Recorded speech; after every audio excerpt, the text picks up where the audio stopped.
लीजिए साहब। एक बार साहब, एक बार 2 मिनट के लिए मिल लीजिए साहब। साहब, एक बार साहब, गाड़ी जाने दो साहब, पहले। अरे बात करवा शांति से दीजिए खड़े साहब। रहो। साहब, जी साहब।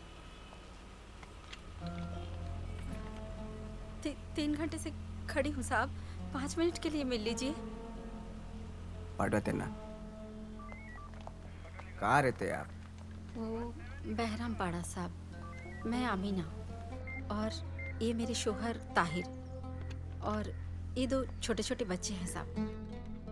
पूरा घर चला दिया, अब इनको लेके कहाँ जाएंगे? आप हमें बचा लीजिए साहब, आप ही ये कर सकते हैं। ये आप बार बार घड़ी क्यों देख रहे हैं?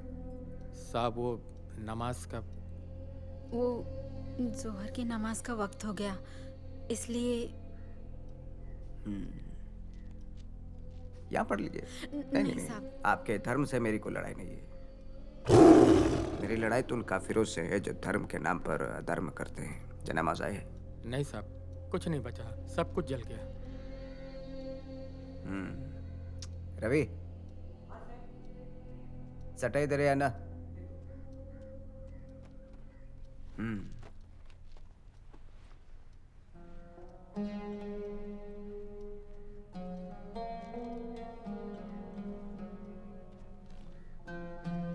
क्या नाम है आपका? मेरा नाम है आसिया।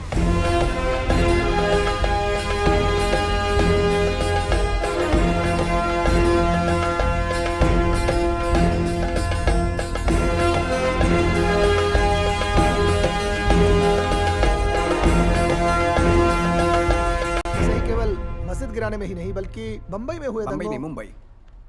वही बॉम्बे में हुए मुंबई। दंगों, मुंबई में हुए दंगों में भी आपका हाथ था। हाथ नहीं पाव था। क्या मतलब? जहां जहां लोग दंगों से पीड़ित थे वहां खुद जाके उनका हाल देख के आया हूं मैं। बेशुमार कत्ल करने के बाद भी लोग खुलेआम सड़कों पे घूम रहे थे।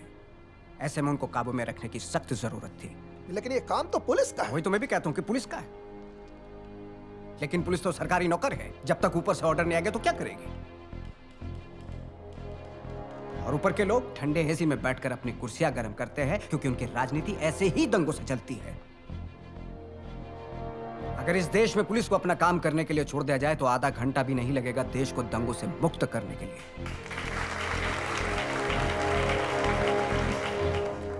आप भी तो ऐसे ही दंगों की राजनीति करते हैं। नहीं नहीं नहीं, मुझे ऐसी राजनीति करने की जरूरत नहीं, लेकिन जब देश की बात आती है तो मैं राजनीति का खेल नहीं करता। आप तो खेल में भी राजनीति करते हैं।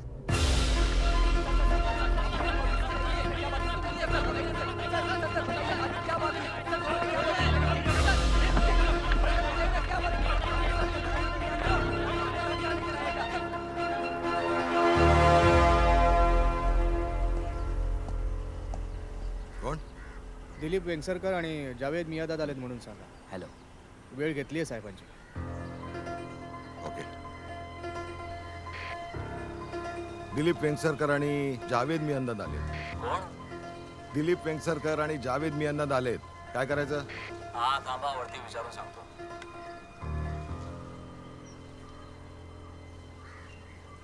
हा पाठवा त्यांना. हा ठीक आहे.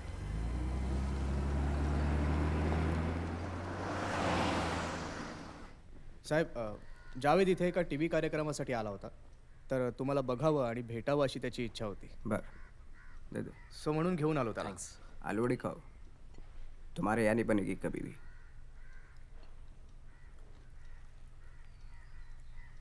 सर, मैंने आपके क्रिकेट के जुनून और जानकारी दोनों के बारे में बहुत सुना है. वो हमारी ये ख्वाहिश थी कि, मेरा मतलब है कि हमारी आपसे गुजारिश थी कि हिंदुस्तान के साथ फिर से क्रिकेट मैचेस शुरू हो जाए तो. काय करणार? हा काय म्हणतोय? हो साहेब, म्हणजे तुमच्या परमिशन शिवाय ते.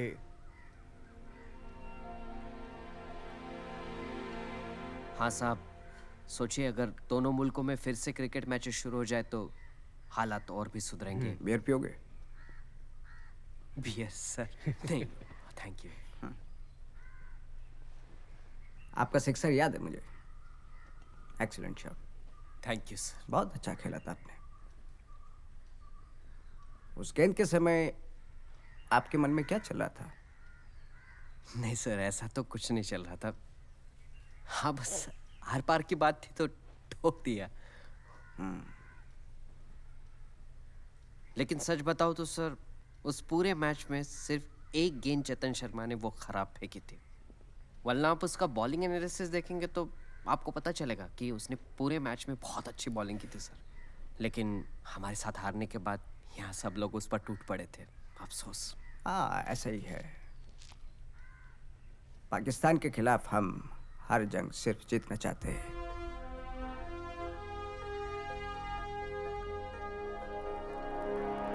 क्रिकेट ही एक ऐसा जरिया है जो दोनों मुल्कों में दोस्ती का पैगाम ला सकता है।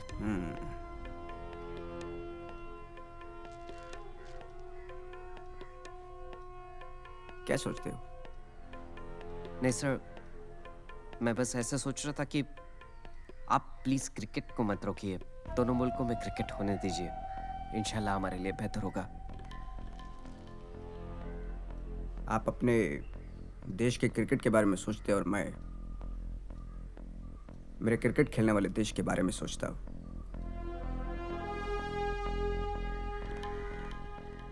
एक बात और, आपकी बैटिंग इतनी भी अच्छी नहीं थी कि मैं सीमा पर शहीद हुए जवानों के परिवारों का दुख दर्द भूल सकूं। चाय पीजिए।